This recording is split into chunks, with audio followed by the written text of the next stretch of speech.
मऊगंज गडरा में घर के अंदर मिले 3 शव, क्षेत्र में सनसनी, परिजन का फूटा गुस्सा, न्यायिक जांच और सीबीआई जांच की मांग। मऊगंज जिले के गडरा गांव में एक ही परिवार के अंदर 3 लोगों के शव मिलने से क्षेत्र में सनसनी फैल गई थी। यह घटना पूरे इलाके में चर्चा का विषय बन गई है। मृतकों के परिजनों ने इस घटना को लेकर भारी आक्रोश व्यक्त किया और एसडीओपी अंकिता सूल्या पर गंभीर आरोप लगाए। अंकिता सूल्या को आईजी कार्यालय रीवा अटैच कर दिया गया है। वहीं कलेक्टर ने कहा कि सीबीआई जांच के लिए शासन को पत्र भेजा गया है। घटनास्थल पर पहुंचे कलेक्टर संजय कुमार जैन और एसपी दिलीप सोनी से परिजनों ने निष्पक्ष न्यायिक जांच और एसडीओपी को हटाने की मांग की, जिस पर एसडीओपी को आईजी कार्यालय रीवा में अटैच कर दिया गया है। प्रशासन ने परिजनों को निष्पक्ष जांच का आश्वासन दिया, जिसके बाद वे शवों का अंतिम संस्कार करने को तैयार हुए।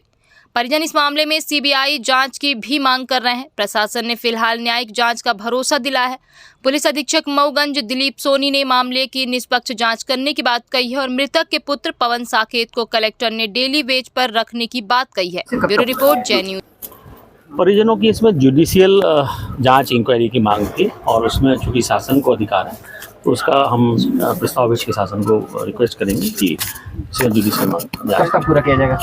अब हम तो प्रस्ताव जल्दी से जल्दी भेज देंगे, फिर शासन से आदेश। एसडीओपी को भी बात किया जा रहा था तात्कालिक कार्य व्यवस्था के तहत उनको अभी आईजी कार्यालय में संलग्न किया गया है और फिर इसके बाद ये तो सब जाँच के मैटर है। जाँच जब होगी तो उसके बाद यहाँ के लोगों की मांग है कि निर्दोषों पर लगातार कार्रवाई हो रही है, जो पिछला कांड हुआ था, तो इस कारण से उसकी एसपी साहब समीक्षा कर रहे हैं। डिटेल निर्दोषों पर कोई कार्रवाई नहीं होगी, सभी लोग बिल्कुल निश्चिंत रहें और जो भी उन्हें योजनाओं का लाभ मिलता था वो उन्हें मिलेगा। अगर वो निर्दोष है तो किसी प्रकार की कोई उन्हें भय की रहने की जरूरत नहीं है और अपना आराम से यहाँ के रह सकते हैं और जैसा उनका पहले जीवन बसर होता था वैसे आराम से। अच्छा, एक ग्रामवासियों के लिए अपील कर दीजिए जो गाँव छोड़ कर अपना दूसरी जगह निर्वाहन कर रहे हैं। ये अपील हम कई बार कर चुके हैं कि जो जिन्होंने कोई अपराध नहीं किया है और जो निर्दोष है वो बिल्कुल आके अपने घर में आके अपना ताला खोल के रह सकते हैं। कहीं कोई उन्हें कोई परेशान नहीं करेगा, बिल्कुल इंश्योरिटी है ये।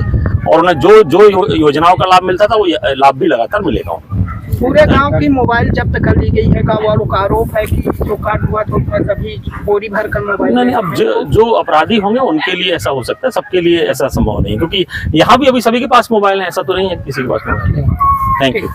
परिजनों की मांग थी कि जो उनके यहाँ पर जो जिस तरीके से पहले जो गडरा की घटना हुई थी उसमें जो उनके द्वारा ये आरोप लगाया गया था कि पुलिस द्वारा उनके खिलाफ जो है व्यवहार ठीक नहीं किया गया था, तो उस संबंध में कार्रवाई चाह रहे थे वो और उसमें सीबीआई जांच या जुडिशियल इंक्वायरी की बात कर रहे थे।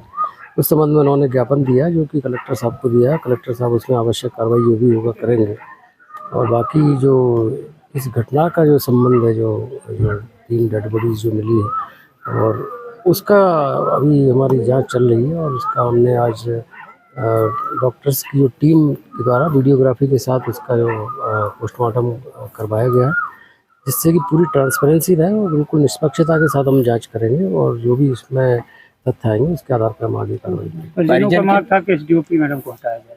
उनको पुरानी जो पहली जो घटना हुई थी उसके तहत उनके द्वारा जो कार्रवाइयाँ की गई थी उससे वो संतुष्ट नहीं थे और उनके द्वारा लगातार ये शिकायत की जा रही थी कि उनका जो व्यवहार और उनकी कार्यशैली थी वो संतुष्टप्रद नहीं थी, ऐसी उनके आरोप थे। अभी उनके आरोपों के चलते अभी उनको पुलिस महानिरीक्षक रीवा जोन कार्यालय में उनको अभी अटैच किया गया है और आगे जो भी होगा शासन निर्णय लेगा। Thank you.